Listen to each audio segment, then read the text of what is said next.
고린도전서 11장 23절부터 26절입니다. 신약성경 277면에 있습니다. 고린도전서 11장 23절부터 26절입니다. 제가 먼저 읽겠습니다. 내가 너희에게 전한 것은 주께 받은 것이니 곧 주 예수께서 잡히시던 밤에 떡을 가지사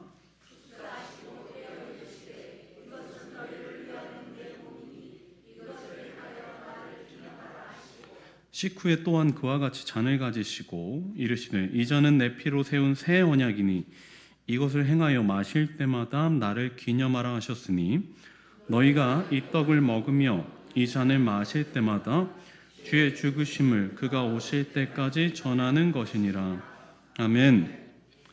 할렐루야. 피곤한 오후에도 주의 말씀을 기도대로 자발적으로 나오셔갖고 예배해 주셔서 감사합니다. 우리의 예배는요, 날씨나 환경 또 뭐 여러 가지 것들에 영향을 받지만 사실 예배는 그렇게 되면 안 됩니다. 그냥 비가 오나 눈이 오나 뭐 아무 주변에 영향받지 말고 주님께 집중해야 합니다. 이 시간이 그런 시간이 되기를 소망합니다. 사람들은요, 특별한 날을 기념하고 그날에 있었던 일을 기억하기 위해서 어떤 날을 정하고 그날 특정한 음식을 먹죠. 뭐 이런 거예요. 언제가부터 이제 우리는 생일 되면 뭐 먹죠? 미역국 먹죠. 여러분들은 미역국 먹지만 저는 케이크를 먹죠, 보통. 케이크 아니면 미역국을 먹습니다. 그럼 설날엔 뭐 먹어요? 떡국이요? 만둣국이에요? 떡국이에요? 떡국이 메인이죠. 만두는 약간 사파죠. 설날에는 떡국을 먹습니다. 그럼 보름 되면 뭐 먹나요? 보름에 나물이요?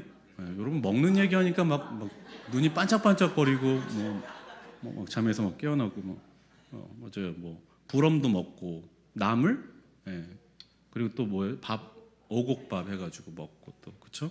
결혼식에서 보통 뭐 먹나요? 예전에 지금 말고 찰떡 처음 들어봤는데 국수 먹지 않아요? 그죠? 국수를 주로 먹었죠. 그런 거 먹죠. 동지에는 팥죽 먹죠. 먹는 얘기하니까 여러분들 아주 굉장히 행복해하시는 것 같은데. 그럼 유대인들은요, 6월절에 되면 뭐 먹냐면은 쓴나물 먹습니다. 쓴나물. 유대인들은 쓴나물을 먹습니다. 특정한 날에 특정한 음식을 먹는 것, 다 이유가 있기 때문이죠. 그날을 기억하고 기념하기 위해서 특정한 날에 특별한 음식, 그날에만 먹게 되는 음식이 있다라는 것입니다. 자, 하나님께서 제가 저번 주에 은혜를 주시는 세 가지 수단, 방법이 있는데 뭐라고 했죠? 첫 번째, 제가 말씀 안 드렸어요? 첫 번째 말씀, 그 다음에 성례, 기도, 뭐라고요? 그렇죠. 세 가지입니다. 말씀, 성례, 기도. 이 세 가지를 하나님께서 우리에게 은혜의 수단으로 준다. 그러니까 그것을 통해서 은혜를 우리에게 공급해 주시는 것입니다. 물론 다른 것으로도 줄 수 있습니다. 하지만 이 세 가지가 가장 두드러지는 것이고 우리가 갖고 있는 공통의 신앙의 고백 같은 거죠. 이 세 가지, 말씀, 성례, 기도. 자, 그러면 저번 주에는 말씀에 대해서 솔라 스크립투라, 그래서 오직 말씀에 대해서 한번 살펴봤는데, 그럼 오늘은 뭐 해야 될까요? 말씀, 성례. 그럼 성례를 한번 살펴봐야겠죠. 자, 화면을 보시면요, 성례는 뭐라고 되어 있냐면 성례는 원래 성례와 성찬을 가르치는 거예요. 그러니까 세례와 성찬, 세례 받는 것, 성찬하는 것, 이거를 묶어갖고 성례라고 보통 해요. 근데 이제 그거를 조금 유식한 말로 사크라멘트 이렇게 부릅니다. 그러니까 이 두 가지를 같이 말하는 거예요. 세례와 성찬, 이 두 가지를 사크라멘트, 또 성례 이렇게 말하는데, 오늘은 그 사크라멘트를 성찬이라는 데 좀 비춰가지고 한번 살펴보려고 합니다. 자, 예수님께서 잡히시던 날 밤에 제자들에게 이 음식을 먹고 너희들은 그것을 기억해야 된다 이렇게 말합니다. 기억해야 된다. 기념하라고 되어 있는데 그건 사실 기억하라는 말입니다. 기억하라고 하십니다. 그리고 그 이후로부터 이 성례, 곧 성찬이라는 것이 그 예식이 제정이 됩니다. 그러니까 예수님이 잡히시는 날 밤에, 그 밤에 제자들에게 이 음식을 먹고 너희들은 이것을 기억해야 된다라고 말했는데 그때로부터 이 성례가 시작이 되는 것이죠. 그리고 그 성도들은 그 음식을 먹음으로써 힘과 위로를 얻게 되고요. 그리고 내가 구원받았다는 사실을 다시 한번 깨닫게 되고 묵상하게 되고 새기게 되죠. 그리고 그 이후로 주님을 믿는 사람들은 모두 이 예식을 지키면서 그날을 기억하고 그날을 기념합니다. 오늘 말씀을 통해서 그 음식이 뭔지 한번 살펴보려고 합니다. 자, 예수님이 제정하신 이 명절 그리고 이 음식 때문에 초대 교회 사람들은 그리스도인들을 조금 이상하게 봤습니다. 이런 거예요. 우리 먼저 24절의 말씀을 한번 읽어볼 텐데요. 24절 말씀만 한번 읽어볼게요. 함께요. 축사하시고 떼어 이르시되 이것은 너희를 위하는 내 몸이니 이것을 행하여 나를 기념하라 하시고 아멘. 자, 예수님께서 제정하신 이 날 그리고 이 음식 자 있는데 이런 거죠. 자, 예수님이 이제 부활 승천하셨어요. 그리고 나서 이제 물론 그 전에도 교회는 있었습니다. 근데 이제 이후에 교회가 이제 새롭게 초대 교회가 생겨나면서 어떤 사람들이 그리스도를 믿는 사람들이 주일이 되면은 매일같이 어디로 가는 거예요. 매일 어디로 가. 그 사람들이 궁금하잖아요. 그래서 물어보는 거예요. 야, 너 주일만 되면 왜 어디 가는 거야? 물어봤어요. 믿지 않는 사람이. 그랬더니 그리스도를 믿는 사람이 뭐라고 하냐면 나 예배하러 가. 또 다른 사람이 묻는 거죠. 그럼 거기서 뭐 하는데? 거기서 누구 믿는 거야? 그때 예수님이라는 분을 믿어. 우린 그분이 구원자라고 생각해. 아, 그래? 그럼 거기서 뭐 해? 그랬더니 믿는 사람이 뭐라고 하냐면 거기서 예수님 먹어. 네. 그래서 이 이야기 때문에 초대교회에 무슨 이야기가 들어오냐? 야, 그리스도인들은 식인을 해. 사람을 거기서 뜯어먹는데 이런 말이 돌아버리는 거예요. 그래가지고 실제 그 이야기 때문에 로마 사람들에게 핍박을 받게 됩니다. 아니, 이런 식인을 하는 종교가 다 있다니 거기서 막 피를 마신대. 막 이런 이야기가 막 돌게 되는 거죠. 오해로 인하여서 그리스도인들의 삶은 실제로 어려워졌습니다. 굉장히 사람들에게 비난을 받게 되죠. 오해를 살 만한 말입니다. 예수님을 먹는다라는 것. 근데 그러면 이제 오해를 받으니까 실제로 나의 삶에 뭔가 타격이 있으니까 그걸 좀 그만둬야죠. 그만둬야 되는데 놀랍게도 그리스도인들은 그 일을 계속합니다. 그날을 정확하게 지키고 그 예식을 기꺼이 행하죠. 사람들의 오해를 받는데도 도대체 예수님이 뭘 준 것일까요? 자, 예수님이 제자들을 불러 모으신 그 날은 유월절 무렵이라고 합니다. 예수님은 제자들에게 유월절을 지킬 준비를 하라고 말씀하셨고 이에 제자들은 아마도 마가의 다락방이라는 곳에서 모였겠죠. 그리고 그들은 유월절을 지킬 것이라고 생각하면서 그 식사 자리에 양고기와 무교봉 요걸 먹을 것이라고 생각했을 겁니다. 예상했을 거예요. 근데 예수님께서는 그 앞에 있는 떡을 들고 무교봉을 가지고 들고 나서 이렇게 말씀하십니다. 24절을 한번 다시 읽어볼게요. 축사하시고 떼어 이르시되 이것은 너희를 위하는 내 몸이니 이것을 행하여 나를 기념하라 하시고 아멘. 주님께서 떡을 가지고 들고 말씀하시는 이건 내 몸이다 이렇게 말씀하시는 거예요. 그리고 나서 포도주를 들고 다시 한번 이렇게 말씀하십니다. 25절 읽어볼게요. 식후에 또한 그와 같이 잔을 가지시고 이르시되 이 잔은 내 피로 세운 새 언약이니 이것을 행하여 마실 때마다 나를 기념하라 하셨으니 아멘. 자, 첫 번째 예수님께서 무교병 떡을 들고 이것은 내 몸이다 라고 하고 두 번째 식사를 다 마치신 후에 포도주 잔을 들고 이것은 내 피다 이렇게 말하죠. 자, 이거를요 조금 쉬운 말로 그리고 영어 성경을 보면은 조금 다르게 볼 수 있어요. 한번 띄워주시면요. 자, 24절에 보니까요. 축사하시고 이것은 너희를 위하는 내 몸이다 이렇게 말합니다. 자, 이것은 내 몸이다 떡을 들고 말씀하셨어요. 근데 영어 성경 보니까 뭐라고 하냐? This is my body라고 돼. body. 이거 내 몸, 실제 몸인 거예요. 주님이 실제 몸이다라고 말씀하십니다. 다음 거 보면요. 두 번째 식사를 다 마치시고 이 잔을 들고 이건 내 피다 그러는데 영어로 보면 my blood 돼 있어요. 이건 my body, my blood예요. 이건 예수님의 몸이고 예수님의 피인 것입니다. 그리고 그것을 너희들이 먹어야 한다라고 주님께서 명령하셨습니다. 그 이후로 예수님을 믿고 따르는 사람들은 모두 다 이 예식에 참여하게 되죠. 예수님을 먹는 거예요. 예수님의 피를 마시는 겁니다. 예수님은 유월절을 기념하는 그 자리에서 떡을 들고 이것이 내 몸이다라고 하시고 또 잔을 자신의 피라고 하시면서 이 몸과 피를 함께 마시는 것은 바로 새 언약이다. 그리고 이날을 기념하라고 우리에게 명령하셨습니다. 이것은 상징입니다. 실제로 그것을 먹는다고 해서 우리가 주님을 몸을 뜯어먹는 게 아니에요. 우리는 이것을 상징으로 보고 있죠. 자, 에스겔 4장 1절에 보면요, 이런 말씀이 있는데요. 함께 읽어볼게요. 너 인자야 톱판을 가져다가 그것을 내 앞에 놓고 한 성읍 곧 예루살렘을 그 위에 그리고. 아멘. 이게 무슨 말이냐면 하나님께서 에스겔에게 말하는데 톱판, 어쨌든 우리는 지금으로 말하면 앞에다가 종이를 하나 놓고 거기다가 예루살렘을 위에다 그려. 그렇게 한 다음에 뭐라고 하냐, 그러니까 그 그림 자체가 예루살렘이야 이렇게 말씀하시거든요. 그러니까 어떤 것을 비유하시길 때에 비유법으로 쓰신 거죠. 그러니까 어떤 종이 위에다가 예루살렘을 그려, 그리고 어떤 명령을 하시게 되는데 이게 비유야, 너가 알아듣기 쉽게 눈에 보이게 비유해 준 거야 이렇게 말합니다. 그래서 이후에 우리 알고 있는 우리 칼빈 선생님의 제자 중에 느브레라는 사람이 있거든요.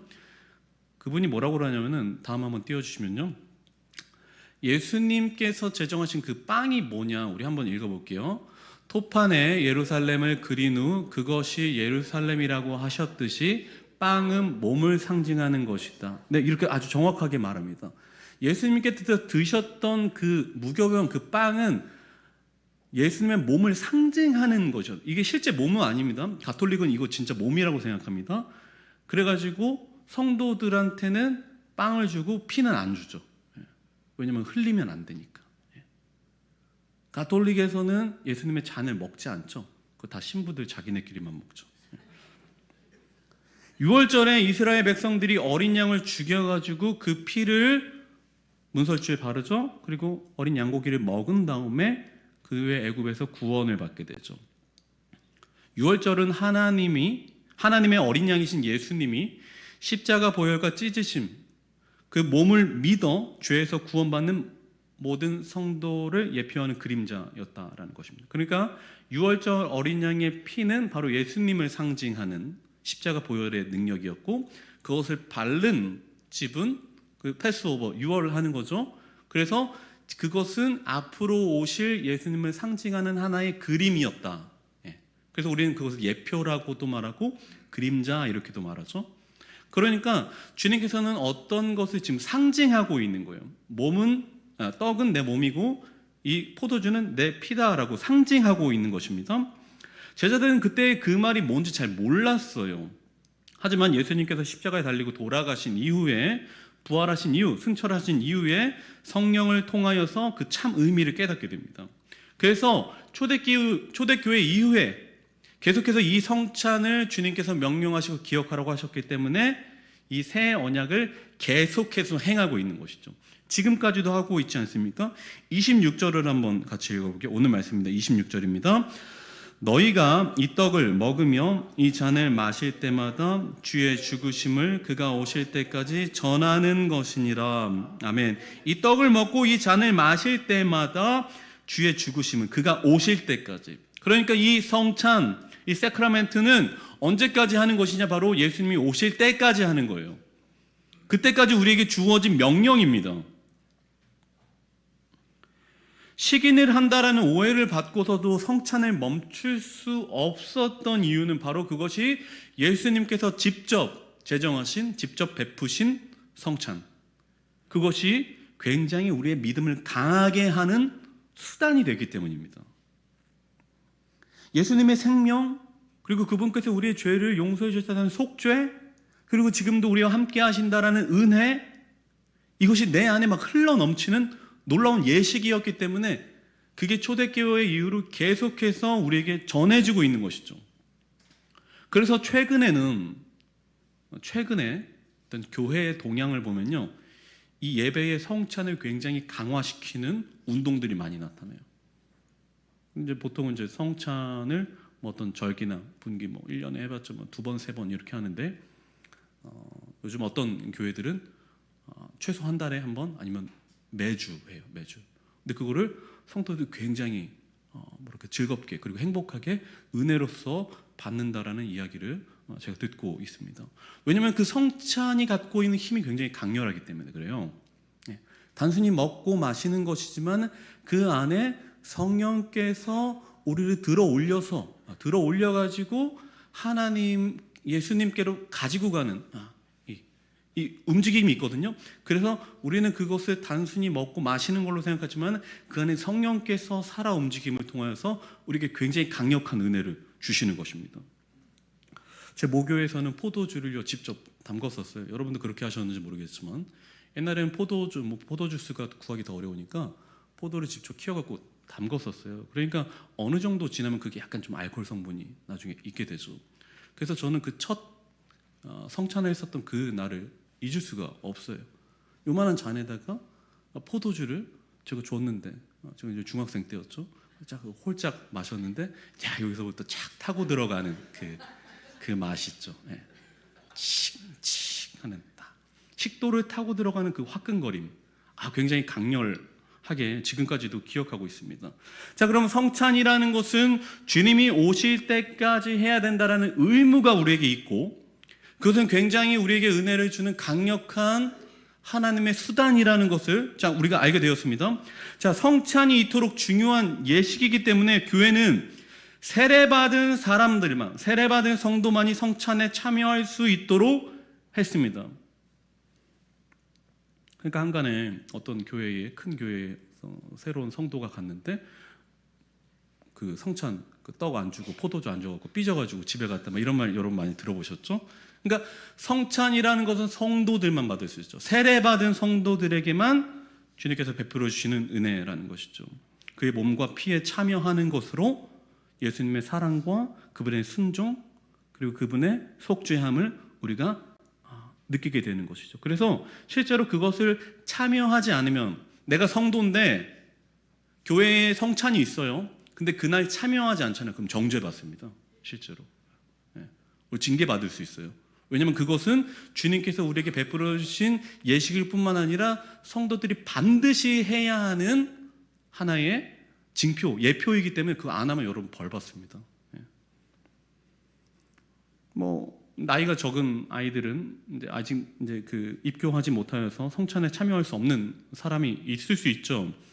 어떤 사람은 나이는 됐지만 신앙의 연수가 좀 짧아가지고 이걸 왜 받아야 되는가? 그게 참여하는 게 어떤 은혜가 있는가라고 우리에게 궁금증을 던질 수도 있습니다. 하지만 이해될 수 없지만 다 받아들일 수 없지만 주님께서 직접 제정하셨기 때문에 그리고 그것을 통하여서 은혜를 주시기 때문에 여러분은 세례와 성찬을 열렬히 사모하시길 바랍니다. 뭐로 은혜 준다고요? 말씀, 성례, 기도 요 세 가지. 그래서 여러분 말씀 매주 듣잖아요. 성례 이거 어쩌다 한번 한단 말이에요. 여러분 반드시 참여하셔야 됩니다. 근데 그걸 참여할 때 아무런 감흥도 없이 하면 안 되겠죠? 사모함으로 받아야 되겠죠. 십자가 은혜로 십자가의 희생이 얼마나 크고 놀라운지 그걸 묵상하면서 성찬을 받아야 합니다. 자, 웨스트민스터 교리문답, 소요리문답이라는 게 있어요. 이게 뭐냐면은 종교개혁 이후에 그 개혁의 정신을 이어받은 우리 신앙의 바로 선배들이죠. 우리의 혈통 안에 있는 선배들이 약 5년 8개월 동안 제가 5년 8개월 계산해 봤더니 2065일인데 2065일 중에 무려 1163번을 모여요. 이 사람들이. 그래가지고 제 1문부터 107문까지 만들게 됩니다. 이게 뭐냐면은 우리의 신앙을 더욱더 견고하게 하기 위해서 우리가 갖고 있는 하나님에 대한 질문들이 있잖아요. 그것을 하나하나 정리하고 답을 내려주는 교리 문답을 만들어요. 몇 년 동안? 5년 8개월 동안. 그리고 무려 1163번을 모여. 몇백 명의 사람들이 매일같이 회의를 해요. 그래가지고 그 문답, 어떤 것이 우리의 신앙을 더욱더 견고하게 할까 해서 1번부터 107번까지 쫙 만들어놨어요. 이미. 근데 거기에서 96문이 있어요. 이걸 어떻게 하는 거냐면요, 질문하는 사람이 이제 96번째 질문을 여러분들께 던집니다. 96번째 질문은 이런 건데, 성찬을 받는 자들에 대해서 한번 띄워주시면요, 주의 성찬은 무엇입니까? 제가 여러분들에게 질문하는 거예요. 그럼 이제 다음에 화면이 쫙 박힐 텐데 여러분들이 이제 그 답을 해주시면 답변을 하는 겁니다.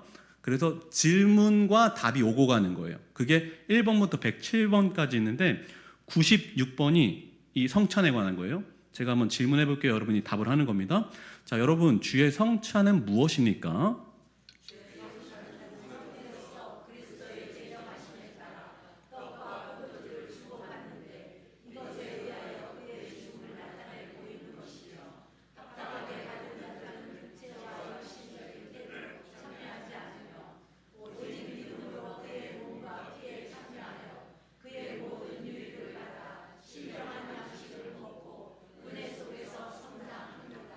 아멘. 그렇죠. 오직 믿음으로 그의 몸과 피에 참여하는 것, 그게 성찬이에요. 그러니까 육신적인 행동, 육신의 소욕을 채우기 위해서 저 한 잔 더 주세요 이렇게 하면 돼요, 안 돼요? 그거 안 된다라는 거. 한 잔에 참여하는 거거든요.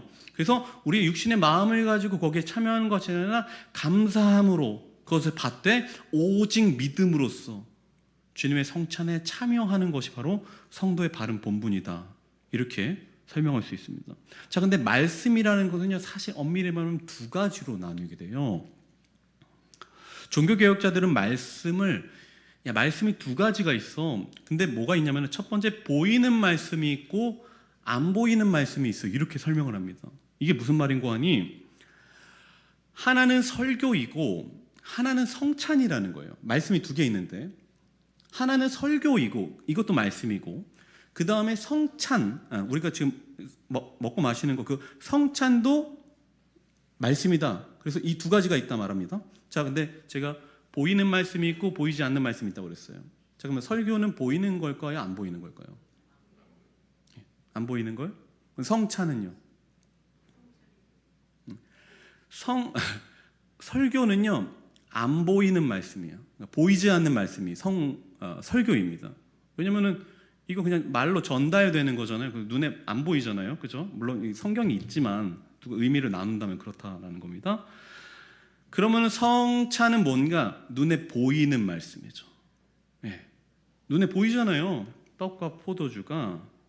그래서 보이지 않는 말씀과 보이는 말씀이 있는데, 보이지 않는 것은 설교고, 지금 제가 안 보이게 하는 거예요. 근데 그것을 말씀으로서 드러내는 거죠. 안 보이는데. 그게 말씀입니다. 두 번째가 뭐냐면은 보이는 말씀, 바로 성찬.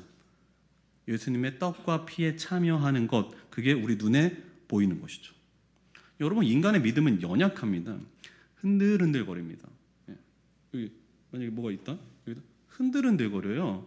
인간의 믿음은 그렇습니다. 견고하지 못합니다.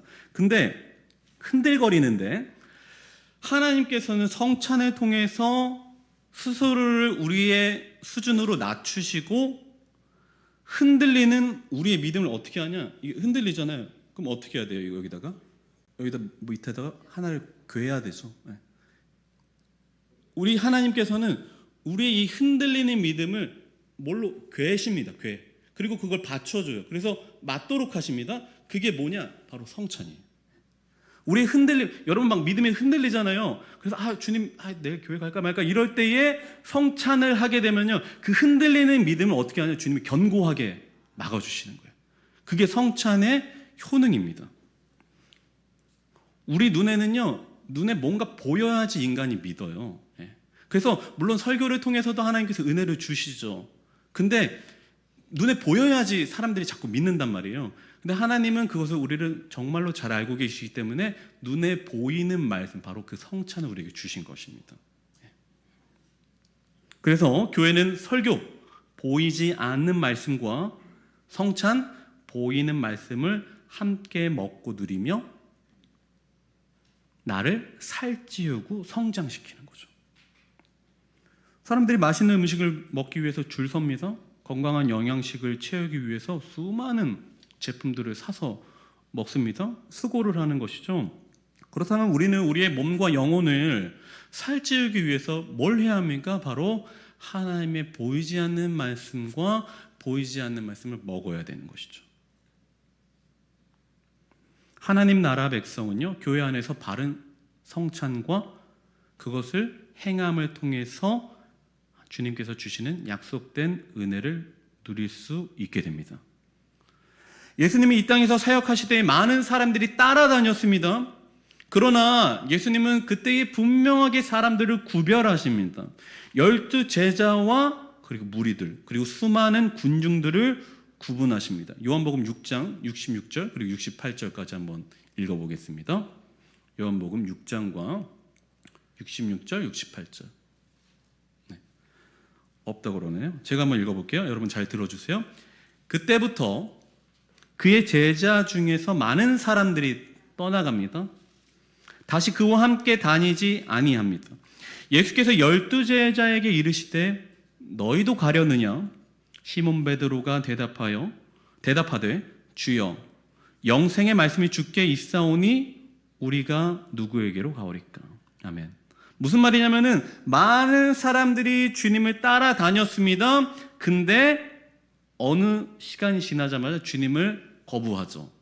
그때 예수님께서 제자들에게 묻습니다. 야, 너네도 따라갈 거니? 그랬더니 시몬 베드로가 대표로 말하되 주님의 말씀이 영생이 여기 있는데 우리가 어디 갑니까? 라고 말하는 것이죠. 군중들은 예수님이 자신들이 기대하는 대로 움직이지 않으시자 떠납니다. 하지만 제자들은 주님 안에 생명이 있다라는 것을 믿고 그분을 따라갑니다. 여러분 어느 쪽에 속하시겠습니까? 당연히 12 제자에 속해야 하겠죠. 그렇다면은 우리가 제자의 삶을 살기를 원한다라면은 그때에 반드시 우리의 삶에 따라와야 되는 것은 무엇이냐? 바로 주님께서 제정하신 성찬에 참여하는 것입니다.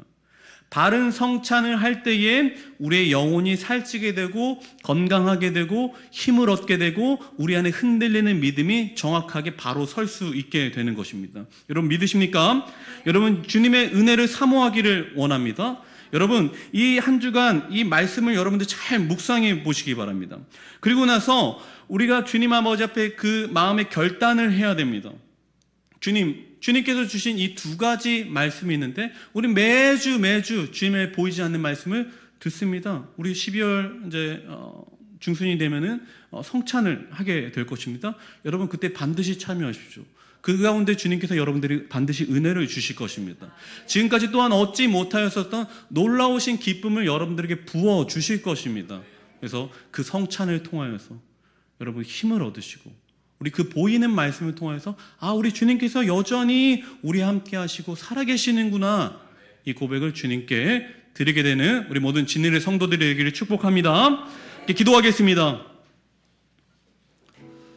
주님의 십자가의 사랑을 기념하고 그 안에서 풍성한 은혜와 생명에 참여하는 우리가 되기를 소망합니다. 주님 아버지, 우리 예수님께서 직접 제정하신 주님의 몸과 피를 마심에 힘과 열심을 내는 우리 성도들을 인도하여 주시옵소서. 우리가 바른 성찬을 이해하게 하시고 그 성찬을 통하여서 삐걱거리고 흔들리며 자꾸 넘어지려고 하는 우리의 믿음을 다시 한번 견고하게 세워 주시옵소서. 그래서 매주 쏟아지는 보이지 않는 말씀과 더불어 주님의 보이는 말씀을 먹고 마심으로 우리의 영과 육이 살찌고 배부르게 되고 또 그 영양분이 모든 우리의 육체와 영혼에게 전달되게 하여 주셔서 주님께서 보시는 온전한 사람, 주님께서 정말로 기뻐하시는 제자의 삶을 살아갈 수 있도록 우리를 다스려 주시옵소서. 우리 이런 기도 제목으로 함께 기도하시겠습니다. 아버지 하나님, 주님을 기도합니다. 주님께서 주시는 이 놀라운 성찬의 과정을 통하여서 하나님 은혜 베풀어 주시옵소서. 역사하여 주시옵소서. 성령 하나님, 우리를 끌어올리셔서 주님의 아버지 품 안에 아버지 안기게 하여 주시옵소서. 놀랍게 선포되어지는 이 말씀 속에서 하나님 아버지여, 주의 말씀과 은혜가 아버지 분명히 아버지 살아있고 아버지 활력이 있다라는 사실을 우리 성찬을 통해서 깨닫는 시간이 될 수 있도록 도와주시옵소서. 우리에게 말씀과 성례와 기도할 수 있는 힘을 허락하여 주셨습니다. 아버지 하나님, 그것을 우리가 행함을 통하여서 아버지 그것을 아버지 먹고 마심을 통하여서 주님께서 오늘도 살아계시며 함께 하신다라는 확신 가운데 주님을 더욱더 신뢰하는 주님의 자녀들이 될 수 있도록 인도하여 주시옵소서. 성령 하나님, 그 자리에 함께하여 주시옵소서. 하나님 아버지, 보이는 말씀을 먹게 하여 주시고 아버지 보이지 않는 말씀을 통하여서 또 하나님 영육 간의 강건함을 얻게 되는 우리 모든 성도들이 될 수 있도록 도우시고 인도하여 주시옵소서. 주님, 이 먹고 마심을 통하여서 주님의 놀라운 은혜를 누리기를 원합니다. 하나님, 행여 우리 가운데 믿음에 흔들거리고 실족하며 삐걱거리는 영혼이 있다면 하나님 말씀과 이 성찬을 통하여서 하나님의 은혜 베풀어 주시옵소서. 그래서 우리의 힘겨운 삶 가운데도 주님께서 늘 동행하시며 함께 하시며 힘을 주신다라는 믿음과 확신을 가지고 예수 그리스도의 몸과 피에 참여하는 우리 거룩한 성도가 될 수 있도록 역사하여 주시옵소서. 제자의 삶을 살기를 원합니다. 참된 제자는 주님의 몸과 피에 참여하는 자라고 주님 말씀하셨습니다. 한번 그것을 거부하지 않으며 기쁨으로 받아들이는 우리 모든 진일의 성도들 될 수 있도록 인도하여 주시옵소서. 살아계신 예수님의 이름으로 기도합니다. 아멘.